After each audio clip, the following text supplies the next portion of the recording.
right, hello everyone. Welcome to our ongoing series from Bridging Voice. What else can my communication device do? Today is October 10th, and we are going to be looking at environmental controls, home and television. I'm going to go ahead and start sharing my screen so that you all can see the slideshow. Annie is going to be working with me as well, kind of monitoring the chat, answering questions, just because it'll be a lot for me to do all at one time. And I'm sure I'll make mistakes, and welcome to the world of AAC. But this is our ongoing series that we have been doing since September, and looking at all of the things that you can do with a communication device other than just using it to talk. So that being said, I want to make sure that you are all aware that we've had previous presentations. You can find those on our YouTube channel, and we will be sharing a link at the very end. We have a lot of links about products during this presentation, and please do not feel the need to write them down. Annie's going to be sharing them in the chat, and then you all are going to get an email at the very end of this session. Give me a couple days to get myself together with all of the links and the information that you may possibly need. Also joining us, other than we have quite a few of our Bridging Voice team members here today, but also joining us is Antoinette Verdone. She is a fabulous person to have here with us, and we are grateful for you joining us today, Antoinette. So thank you so much. So she's going to be popping in to share some information, as well as answering some questions. Because I have to tell you, when I have a question regarding this stuff, I go to Antoinette. So thankfully, she's here today. So what else can my communication device do? Environmental controls, home, and television. Not to be confused with our next session, which is the 24th, which is environmental controls, fun things. Not that this isn't fun, don't get me wrong, fun things and gaming, which Bob, one of our team members, will be leading as well. So again, session goals and formats. So we are here to share knowledge with each other. We are not here to say that we know all of the answers, and that is why we are joined by some amazing professionals throughout this presentation that will be able to share information, answer questions. So ask away whatever you may possibly have. We'd love to be able to help you with what your challenge is. We encourage you to participate at whatever level that you are able to participate. You are welcome to have your camera on. You are welcome to have your microphone on, as long as you don't have a lot of conflicting noise in the background. And then please feel free and ready to chat with us if you need. And you are able to locate your chat function at the bottom of your screen. You can hover over it and then be able to click on the chat icon. And Annie and I will be monitoring the chat. All right. So let's start with what are environmental controls? I just got this question the other day. So this is a simplified answer. The ability to control items and technology in your environment, okay? And those can be things, as you see on the screen, thermostats, your television, cameras, and the list goes on. I don't want to give away my spoiler yet, because there are so many things that you can control.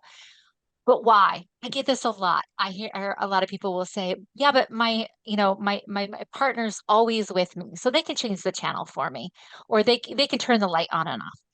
Here's the thing, with ALS, you lose little bits of your independence as you progress through your journey. So allowing you to have control over your own environment and control over these pieces of technology, again, increases your independence, number one. Number two, it improves your personal comfort. For example, the ability to turn a fan on and off, change the heating, just turn a light on and off when you're ready to take a nap or go to sleep. But it goes beyond that. It's about quality of life. Again, having that independence to be able to control things, the feeling that you can do something on your own, that you can turn on the television, watch a show that you want to watch, stop watching a show when your loved one leaves the room. It's like, I'm done with that. I don't want to listen anymore. But then also too, let's talk about caregiver burden. I hear so many pals that say, "Oh, it's okay. I'm a little uncomfortable, like I'm a little hot, but I don't really want to ask my caregiver to come back in because they were just in here for a really long time and now they're actually getting to sit down and have something to eat, or they're working on something else. I don't want to bother them." So this is a way for you to be like, "Okay, I can do these things. Other things in my life, I obviously need to ask for help with, but I can control this." One I missed, improved safety. I love this aspect, this idea of improved safety. Oftentimes, I will hear pals that may be home for a short period of time. For example, when their primary caregiver, such as their spouse or their partner, leaves and they're waiting for another caregiver to come in, they have to leave the door unlocked because they can't get up and answer the door. And that is an uncomfortable position for a lot of people to be in, to feel like they can't, maintain their personal safety, but they gotta leave the door open. This is again, these can offer that. Another thing that I really love about this too is that oftentimes caregivers have a tendency to be so focused on pals that they oftentimes don't take care of their own selves. So if a caregiver, for example, were to have a medical emergency, how would the pals let somebody into the house to get, emergency services for their loved one? This is a way to do it, again, with environmental controls. Okay, where do I even start? There are accessible technology everywhere. Everywhere you go, you've got accessible technology. Okay, this is where I need to give you I feel like there needs to be a warning label on this presentation. I am going to do my best not to use the name of the ladies in a can who take verbal commands, such as the lady with this, her name starts with the word A. Um, and so, but if you have one listening to this presentation, you may want to turn her off or tell her not to listen, whatever it works best for you, because I may inadvertently activate your lady in a can. Um, but I just want, that's a fair warning. I just want to give We everyone. call her Madam A. Madam A, I love that. Okay. I call them ladies in a can because there's different ones. But I just want to give you that fair warning that I may cause them to go off. But there's just so much equipment out there. Where do you even start? I mean, if you look at Amazon Prime Day today, there's a ton of stuff on there. Where do you even start? It gets really overwhelming. So when Antoinette and I were just kind of talking about about this presentation, here is one of the biggest takeaways that we, between Bridging Voice and Antoinette, would like to share with all of you is this doesn't have to be expensive. Where things go south is when you don't buy the right stuff the first time. So if out of anything, you can get this idea of what questions you should be asking, what things you should be looking for to ensure that you're getting what you need the first time and not having to rebuy, that would be amazing. That would be like my goal for the day is that you understand those things. The individual pieces to environmental control are not expensive. They can be expensive, don't get me wrong. I mean, you can buy, a brand new refrigerator that's, accessible, that's going to set you back quite a bit, or you can buy a plug for less than $20. So there's a wide variety, and you really can pick what fits best for you and what you're able to participate in. And you don't have to buy them all at once. So Christmas is coming, fill out a Christmas list. I'm sure, especially as adults, our family members are always trying to find something to go on our Christmas list. And yes, you could get another fuzzy pair of socks. That's great. Or you could get something that you actually need and be able to use. Here's another really, really important part. Like this is like the reason I put this slide like right up front is because I wanted to get to you guys while your brains are still fresh is I want you to be mindful about access. what we mean by access is the way that you are going to interact with a piece of equipment, okay? That your piece of equipment should have more than one way to interact. And let me explain what I mean by that is your lady in a can, some of the ladies in a can, for example, you can only talk to them. Sorry, I'm looking for the volume. You can only talk to them. And so what happens if you now are no longer able to use your voice? Okay, well, we have communication devices. Communication devices do, in fact, talk to ladies in a can, but some of them don't listen to communication device voices very well. Or the voice that you have chosen, for example, may not work, may not be understood by your ladies in a can very well. So then it's like, well, great, I purchased this. Now I'm not able to talk to it. And now it's not hearing my computer. So now I got to go buy something else. And that's where we are talking about getting the right stuff the first time. Okay. So that's all the further I'm going to go until we get a little bit further into this. And let me just tell you, you can go down a rabbit hole with this stuff and never, ever find Alice in Wonderland. The rabbit holes are so deep and so infinite that I'm hoping I'm not going to take you down any holes. Let's start with the first thing, which I think is the easier of our topic today, televisions. So first off, let's talk about two different things that we talk a lot about in this whole environment, like AAC, alternative augmented communication world, communication devices. Let's talk about it. IR, which is infrared, versus RF, which is radio frequency. Really important, but simple for you to be able to determine. So if you have a remote control, I was going to grab my remote control. I don't have one. So this is my remote control. If you grab your remote control and you're in one room and you can change the channel or you can do a command in another room, which means your remote control is not in line of sight of your TV, then you are using what's called radio frequency. Okay, so it's sending out a sound into or sending out a signal into the ether and being picked up. If you have a remote control and you have to point it directly at the TV, that's radio or that's IR, which is infrared. And one of the ways you can test it is you can take your remote control, the front of it, and you can point it like you. I like to cover my hand. Antoinette says she likes to put it like into her side so it's really covered. And you try to change like a channel or a volume or something like that. And if it works, that means it's a radio frequency, which means it's not going to play nicely with most communication devices. All right. Please remember that you should check more than one button. Oftentimes, the power button and a volume button, for example, will be IR, which means you have to point it at the TV. But sometimes the other buttons, like to change a channel or the guide, something like that, will be radio frequency. So making sure to test those two. All right. Super important to know the difference because communication devices do play nicely with IR. They do not play nicely with radio frequency. So why does that matter? So let's start with different ways that we access with our television.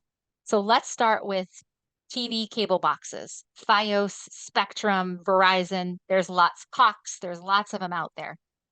So different ways that you can access your cable TV box include, for example, a remote control. And a lot of different television companies will also have online remotes. Online remotes are great, and they oftentimes will call them accessible remotes or accessibility remotes that are online that allow you to access. But again, important is you need to make sure that your box is IR friendly because a lot of the new boxes are coming and they are not IR friendly. And one of the great ways that you can tell is if your remote has the ability for a voice command, you know that probably that remote is got some radio frequency in it because you can't use a voice command for IR that I know of. Antoinette? Yeah, she's shaking her head, yes. So for example, if you're going to switch out, like, so if the cable company calls you and says, hey, we have a new upgraded box for you, DVR, all the bells and whistles, the first question you should ask is, does the new box have an IR remote that comes with it? And they'll say no or yes. And then you'll say, okay, but is it compatible with an IR remote? Like, do you have one, or can I go purchase an expensive universal remote? So make sure you ask those questions before you say, yep, I'll take the newest fancy dancy remote. So just be aware of that. Okay. 2 screens. All right. This is where it gets scary for me. Not scary for you by the time this is all over. All right, let's talk about streaming. There are a lot of different streaming options. And again, this is where I told you those Alice in Wonderland rabbit holes, they're deep, they're multi-directional, and you can get lost really, really easy. I'm not going to talk about them all because I would need to serve you all drinks and make sure you all have cots and beds because we would be here all night and into tomorrow. So let's talk about the Fire Cube. So this is, for example, this is a great thing to add to your holiday list, something that you might like. So Fire Cube does work with, again, environmental control features, but it is voice control only, as far as I know. Now, I'm going to preface this. If anybody has any information, contradiction to what I am sharing, I absolutely welcome you raising your hand, jumping in, saying, no, this is not true, because this changes so quick that we are all have to keep up with the technology. So if you have figured out a hack, this is the place to share it. That's what we're here for. So please do not feel bad about jumping in and saying, Trinity, you're wrong. I want to be wrong because I want more people to be able to access this equipment. So please do so. So FireCube that we know of right now would be voice control only. Okay. Roku, they have an app, they have voice control, they have an infrared remote, and they have a software download. Now, that being said, I want to bring your attention. There are a lot of Roku products out there. So the Roku Express comes with an IR remote. The Roku Express 4K Plus and the Roku Ultra, you have to purchase a second remote. Okay.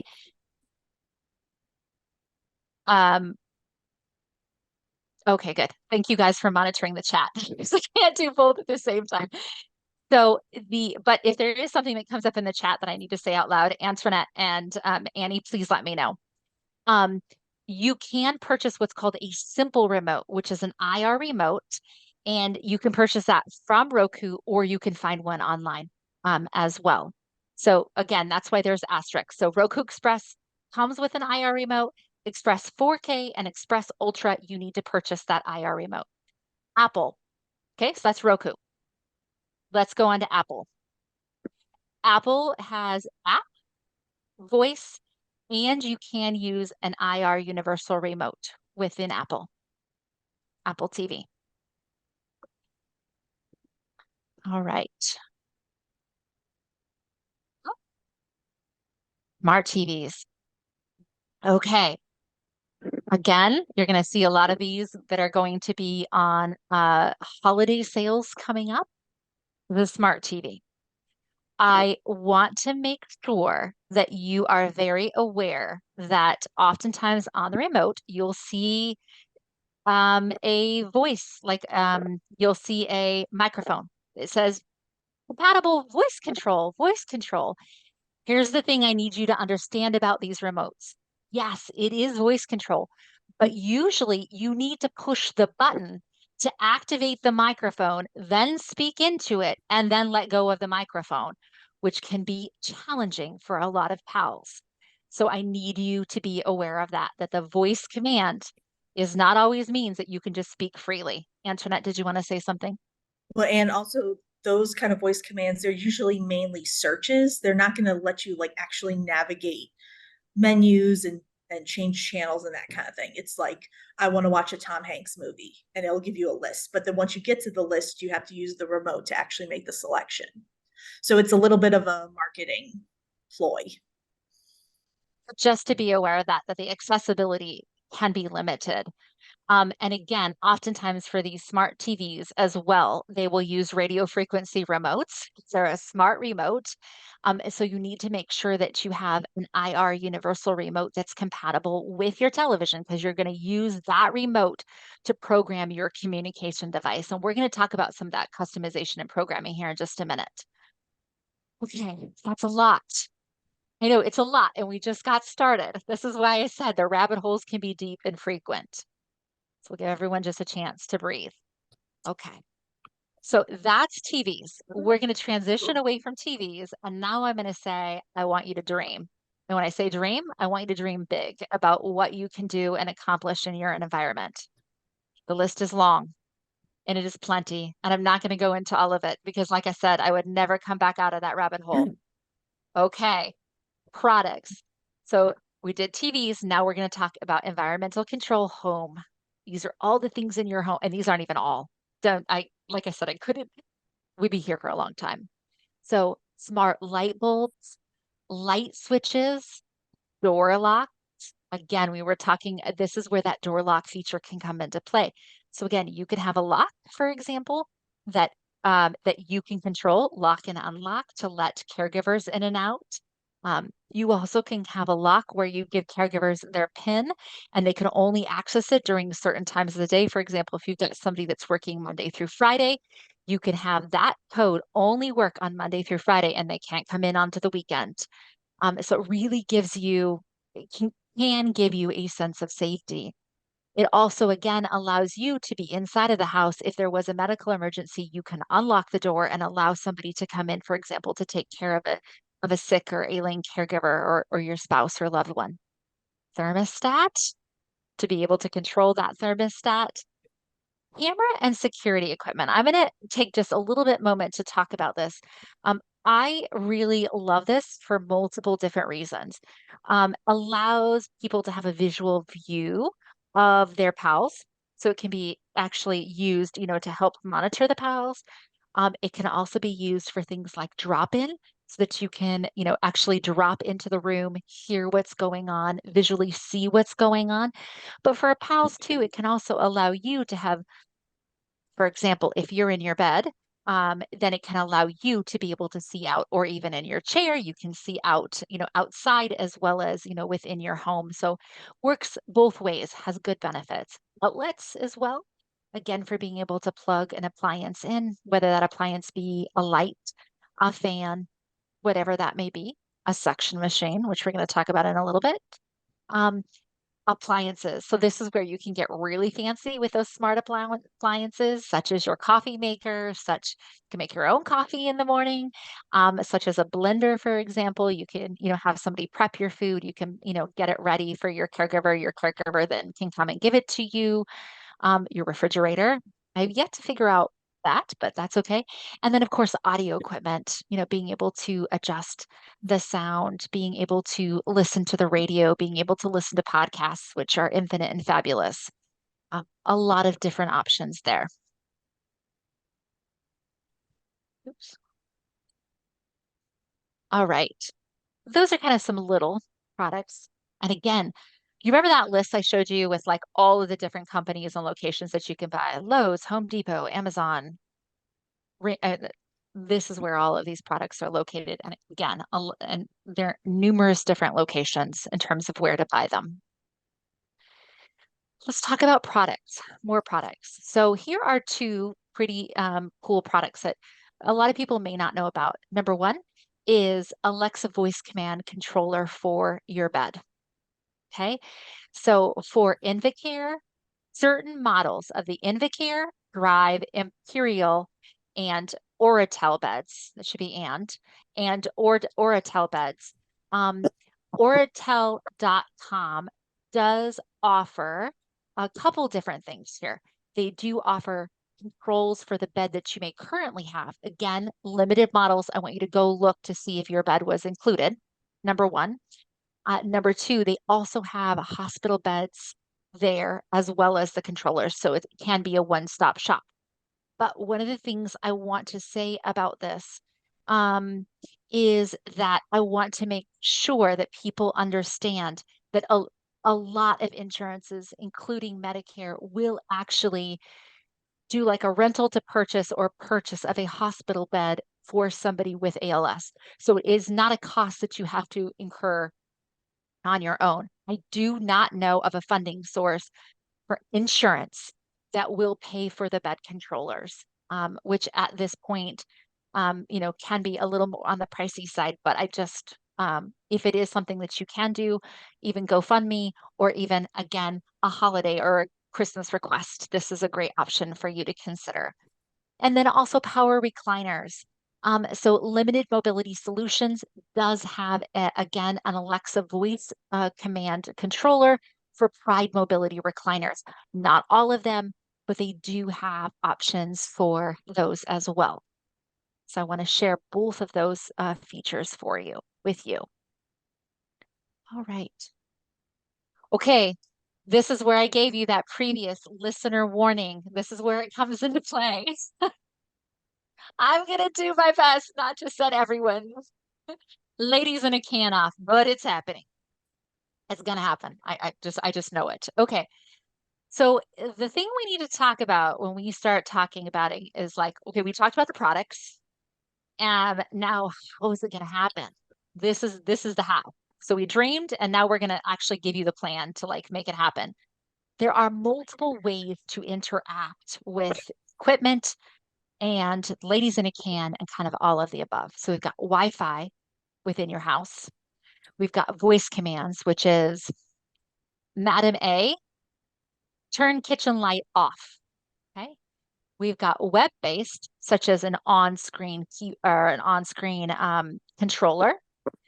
And then we also have infrared, which is where my communication device has a button that says light on, light off. You hit the button, it sends the IR command out, the light goes off, light goes on. So we have, and again, if you recall at the very beginning when I had a conversation and said, make sure to choose equipment that allows you multiple access options. This is what we're talking about. This is where it comes into play. All right. First on our list, as Antoinette calls her, Madam A. So important thing to know is that Madam A no longer has a Windows app. And again, why are we talking about Windows? Why are we making this a big deal? Because right now, the majority of our communication devices that use eye gaze are on Windows. Yes, we do have the Apple system coming online. The majority of PALs are currently using Windows. So I just want to bring that. That's why I keep coming back to that idea of having that access. Madam A does give you the option to have routines. So for example, at 9 o'clock, you can turn the porch lights on, you can turn the garden lights on, you can turn, certain things off. You can have a thermostat turned down, those routines. And again, that's a way as a pals that you can help your caregiver. I can tell you, I am absolutely horrible about remembering to lock my car. My husband is my 9 o'clock routine. He goes out and locks my car for me. If I had a way that I could set a car lock at 9 a.m. or 9 p.m. every night, I would be a happy lady, but I don't. All right. One of the limitations to this, for example, if you're talking about like a drop-in feature, me being able to drop in, which by the way, my daughter does have one of these, has a Madam A. And I can, for example, if she's home and I'm out, I can drop in and be like, hey, what's going on? How are you?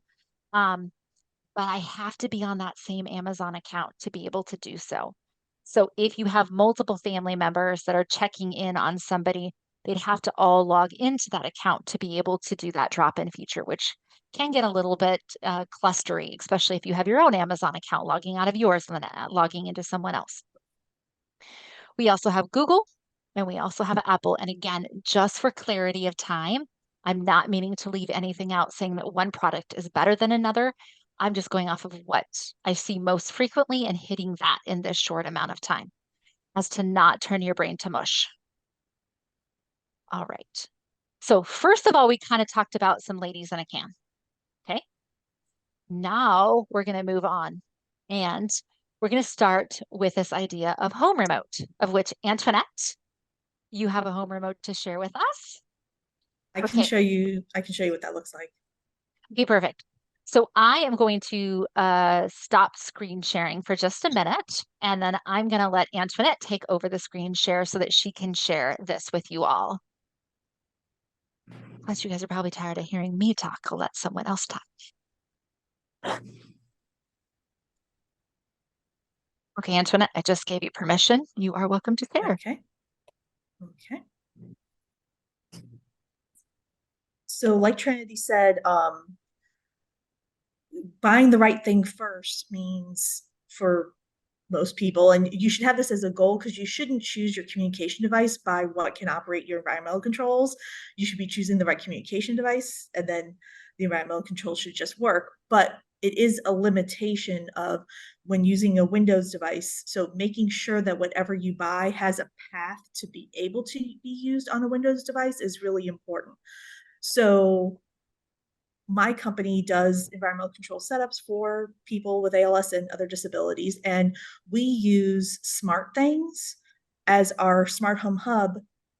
And one of the main reasons is because we have this option. So Home Remote is a Windows app, and they actually do have iOS and mobile device apps too, but it is kind of a conglomerate for many, many different smart things, not just SmartThings. SmartThings is a brand name.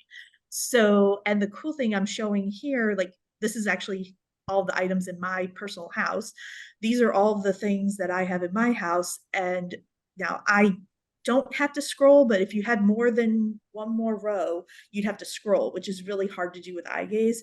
So with Home Remote, you can actually customize. So I can group things together so that it's clicking and not having to scroll.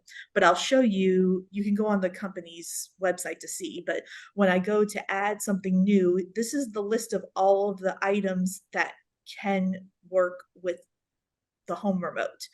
And see, SmartThings is one of them. So if you use SmartThings as your smart home hub, any devices that are tied to there's a little process you do to connect the accounts. And once you do that, they all magically appear.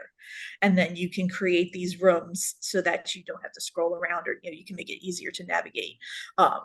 So that's one way that we have made it so that people with ALS or people who are using a Windows device can have control over their smart home items versus if you don't have this equipment and you need to use the voice commands through Madam A or others, ladies in a can, that's fine.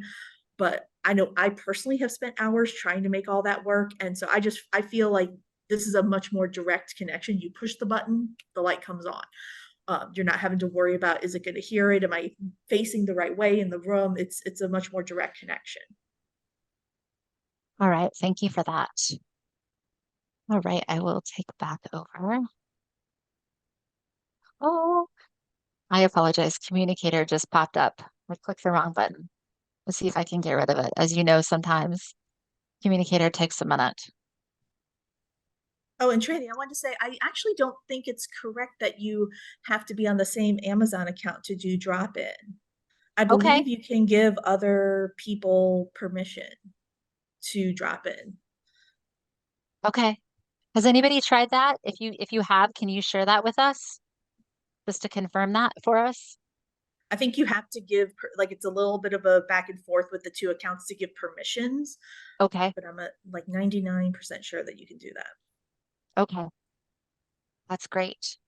All right. So Amazon or Amazon, Antoinette was just sharing with us about home remote. So again, you can create a Windows remote for many devices that work together. And it's easy for families to work together. That is one thing. Antoinette, it's being able to do that drop in and multiple families can work together and it's customizable. Okay. And then Antoinette was talking about smart things. That was one of the things that she brought up. So I've got some smart things.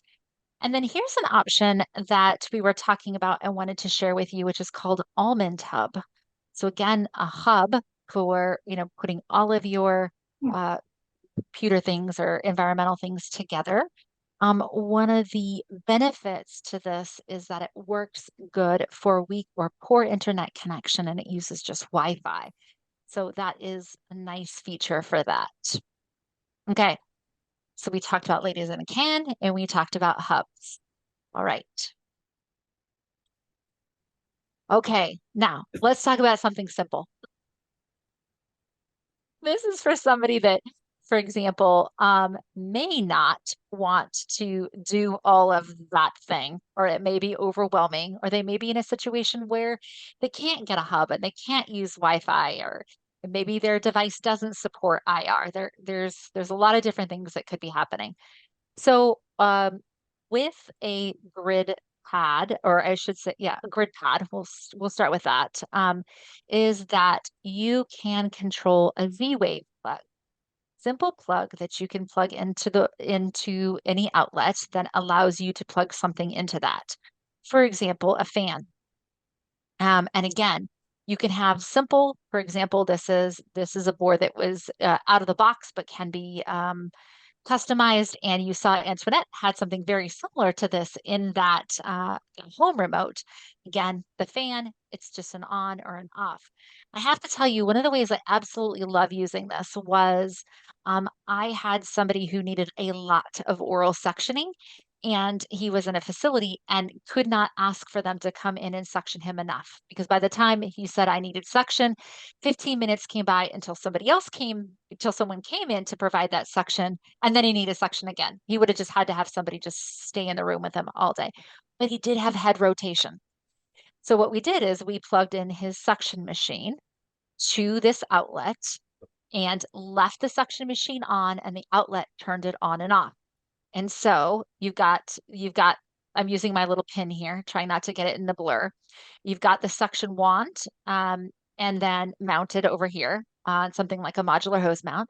You go to the suction button. In this case, you would say suction on, rotate the head, suction, you'd look back, turn the suction machine back off again.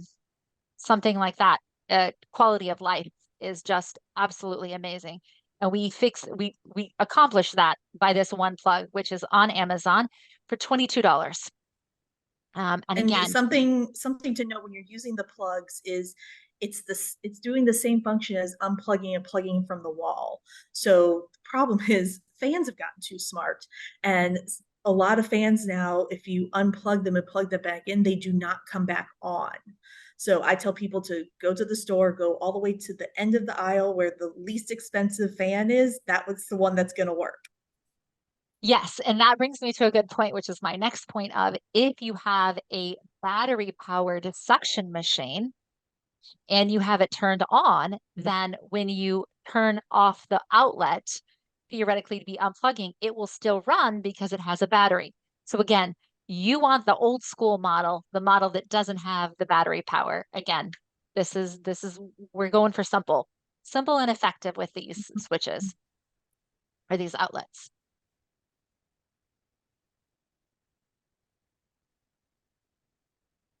Okay, good. That's okay. I appreciate it. So Rick just says, given that Z-Wave is slowly being replaced by Thread Matter protocols, anyone buying lots of smart plugs should consider uh, future-proofing their purchases, should they not? Yes. Well, but Thread is not a different protocol. So Thread is just a standard. Oh, I'm sorry, Matter is a standard.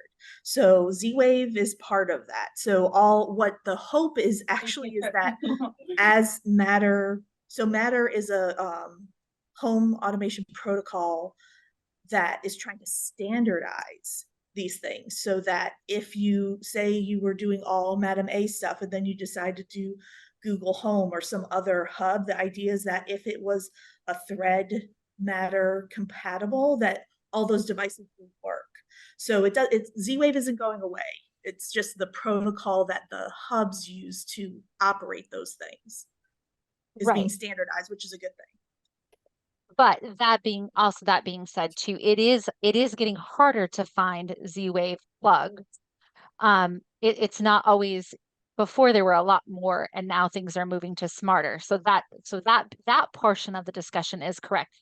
I would not want you to build your entire home, your entire environmental control off of, something like this. But if you are, considering doing, one off, two off kind of a situation, fine. But you don't want to build everything off of it.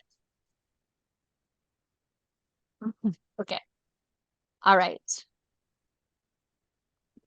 Rick goes on to say, why? Because I want a consistent ecosystem for interoperability between all of my automations. That way, the way I want, not tied to a vendor hub solution or to buy multiple hubs. And yes, I confess I'm an Apple fanboy, so HomeKit is part of my assertion. Otherwise, cheap and cheerful, yes. Thank you for that. Well, All you right. never heard about Zigbee items until a couple years ago, but that's because Amazon added Zigbee hubs to some of their devices, and all of a sudden there's been this explosion of Zigbee devices. Antoinette, do you want to explain Zigbee? So Z-Wave and Zigbee are just two different radio frequencies. So if your hub only does Z-Wave, then you would need to use a Z-Wave hub. For example, SmartThings does Zigbee and Z-Wave. The Almond hub is a Zigbee hub, but you can add a Z-Wave stick, so it can do both. So it's kind of like the IRRF thing. So and as an engineer, this is what frustrates me again with these companies. They'll just say, oh, it's a smart device, but they don't tell you what protocol it's using. So that's understanding what protocol it's using. And not that you have to understand what Z-Wave is or what Zigbee is, but if you have a hub that can only do Zigbee, you need to just make sure that all the things you're getting are Zigbee compliant. Okay. So now we hopefully have not made your head explode in this process of understand that there's a lot of things, but I want you to know that there is help out there and there is options for you. So for example, improvability, which Antoinette was just speaking of, she does have her own business, and they do. Antoinette, go for it. So we can do a assessment if you're looking to do a smart home. We can do a remote assessment and give you a list of devices again, so that you're buying the right things first and not ending up having to change things out. And that's something we can do remotely. We're based in Texas. We also have people in the Gulf Coast area, so we can help with actual installs in those areas as well. And we're available to answer questions. Just if you need to get pointed in the right direction, we're happy to help. And then also I wanted to share the Accessibility Services Inc. So they do pair here in my area. I'm the only West Coast member of our Bridging Voice team, but the VA does pair with accessibility services, for example, to purchase environmental equipment and set environmental equipment up. I do want you to know that if you are service connected with the VA, and you have, and this isn't just for ALS, so in case someone else is asking this, in case someone is watching this. I like off. Okay. In case someone is asking or watching this that does not have ALS, is that the VA will pay for environmental controls and what you need to get that set up. So if you are connected, please, please, please talk to your VA team about that. I also want to remind you all, if you are not familiar with Team Gleason is another nonprofit that Bridging Voice connects with very frequently. They do have some free home automation items as well. And then a lot of different ALS Association chapters also have a home automation initiatives going as well, where they may have like a few limited items, for example, that they can send you. But again, connecting with them to get what you may need if finances are an issue for you. I want to share both of those. The ALSA link that Annie just shared with you, that link is actually to help you locate your local ALSA chapter. So if you are not connected with ALSA locally, please consider looking at that. Team Gleason is nationwide, just letting you know. All right. Okay, that was a lot. So I can't, in good faith, walk away from this presentation without talking about customizations, because that's what we do at Bridging Voice. That's what we all get excited about over here. So this is really important. And this goes back to that statement when Antoinette was talking about the home remote, that ability to customize. Because again, what you're able to access at the beginning of your journey with ALS may not be what you're able to access or the way that you're able to interact it, towards the end of your journey. And we want to make sure that you continue to have that access and that interaction. Things such as a change in baclofen dose, the addition of atropine or lorazepam, the addition of maybe morphine could affect your ability to use your eye gaze accurately and could affect your ability to access your system. Um, that's really interesting.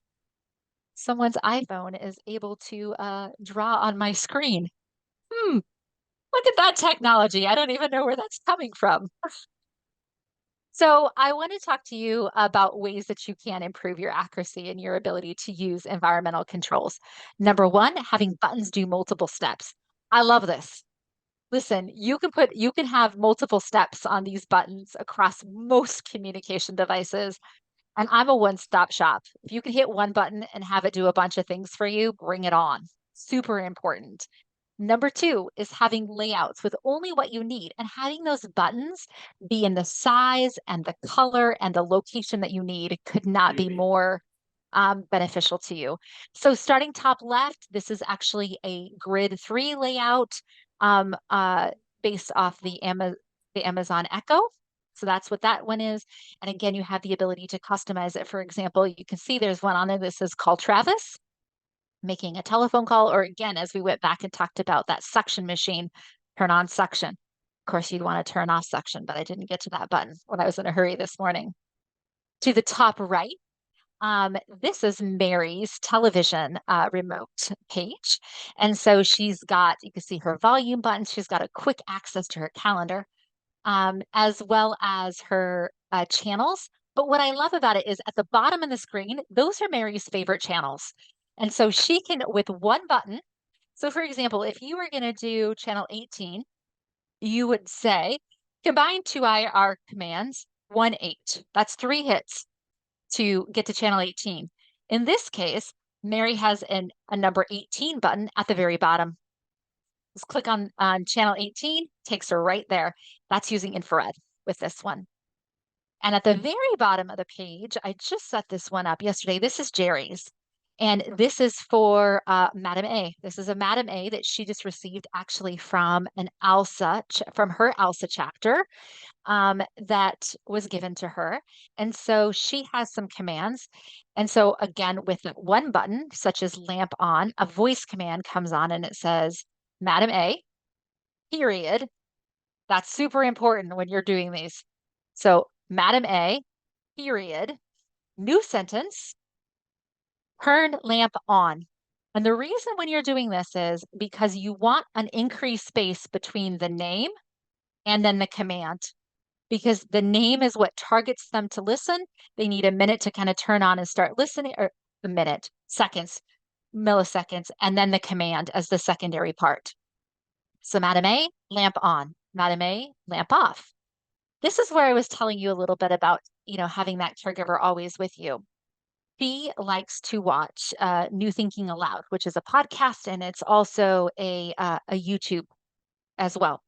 So usually her husband just turns it on for her, and then she's able to watch it. And I said, I'm going to go ahead and give you the chance to have a podcast that you can turn on and off. Super important because sometimes you use your eyes all day using your communication device. You really need to give your eyes just a break. Just a break, a chance to close your eyes, rehydrate your eyes. And so this gives you the chance. So this command is, Madam A, play New Thinking Aloud podcast. And it starts. And again, you can see the commands for stop, because we always need her to stop talking, as well as the volume controls. Now she is going to get some bed controls. She's waiting for those. So you can see that I added a button there for bed. And so she'll have a page that will be able to do her bed controls. These are just 3 examples of some customization of what you can do with environmental controls. And these are all within your communication software. All right. Ooh, we made it to the end. Hopefully, hopefully nobody got lost down those rabbit holes because they're intense and long, like I said. We'll just take a quick breath here.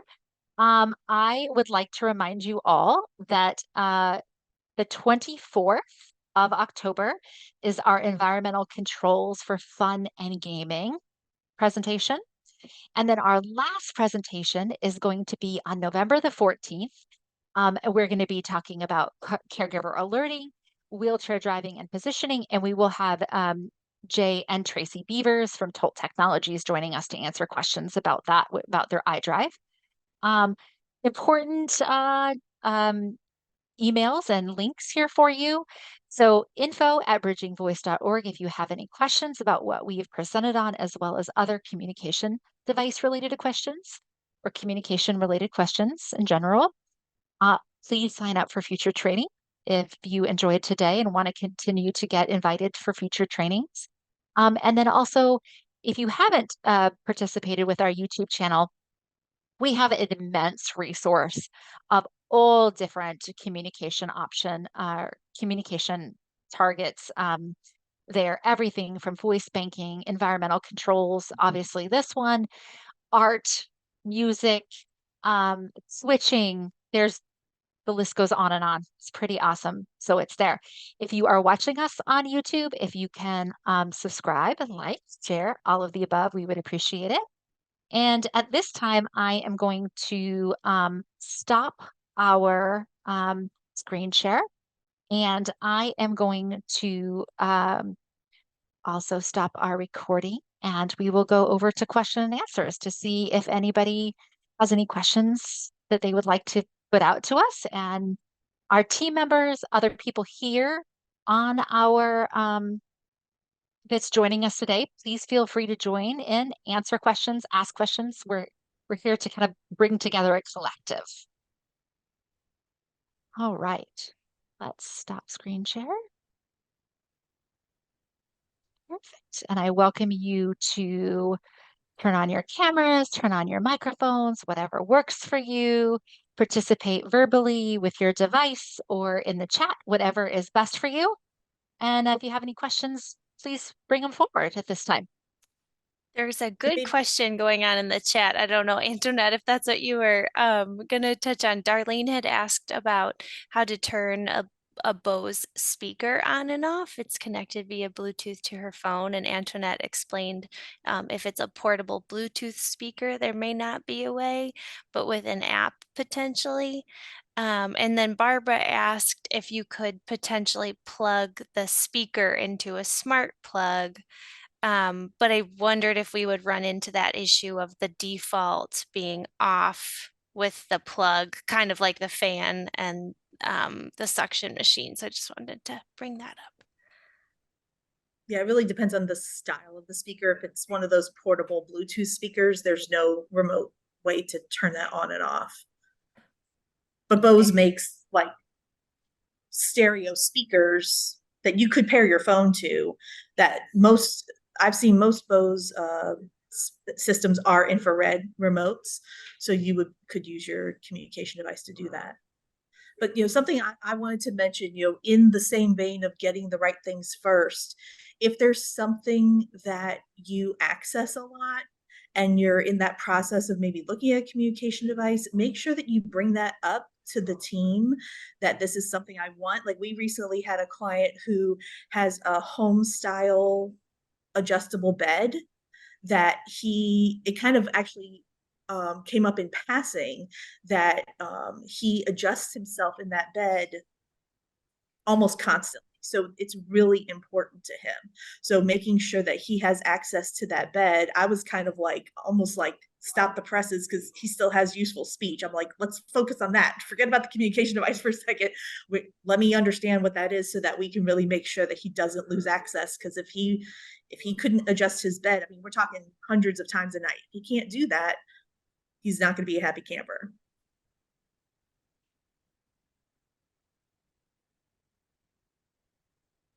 So right, I see a question about an AC wall unit. So again, it depends on the remote. There are actually AC wall units that do have IR remotes. Also, it depends on how hefty duty it is. if it's a kind of a lighter version where it uses a standard plug, not a 220 plug, you can use one of those Z-Wave plugs. Now it has to be rated for the wattage of the AC unit. So they do make Z-Wave plugs that are beefier for those beefier devices. So if it's kind of a real simple basic that uses a regular 110 plug, you could use a plug outlet just to simply, you know, have it set to cool and you're plugging and unplugging it from the wall. There are some that have infrared remotes. If it has a radio frequency remote, there are some solutions that would be an offline discussion because again, it starts to get really complicated to how to do that, but it is technically possible. All right. And I love Nakam's question that he brought forward for us, which is some ALS patients only get started with a smart home because of their inability to physically control things. What's the quickest and most inexpensive way to get a home smarted while dealing with ALS? I love that word, Nakam, smarted. Again, I would say, like Trinity said, you don't have to buy this all at once. So focus on the things that are important to you. You know, some people set their thermostat at 72 and it never moves. Well, then don't make, you know, there's no reason to buy a smart thermostat if you're never going to change it.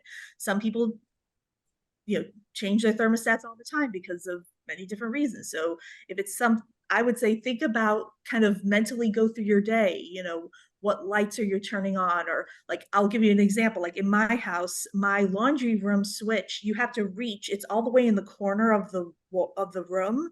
So it's actually really hard even for me to reach. So I put in a motion light so that when I walk in that room, the light just automatically comes on.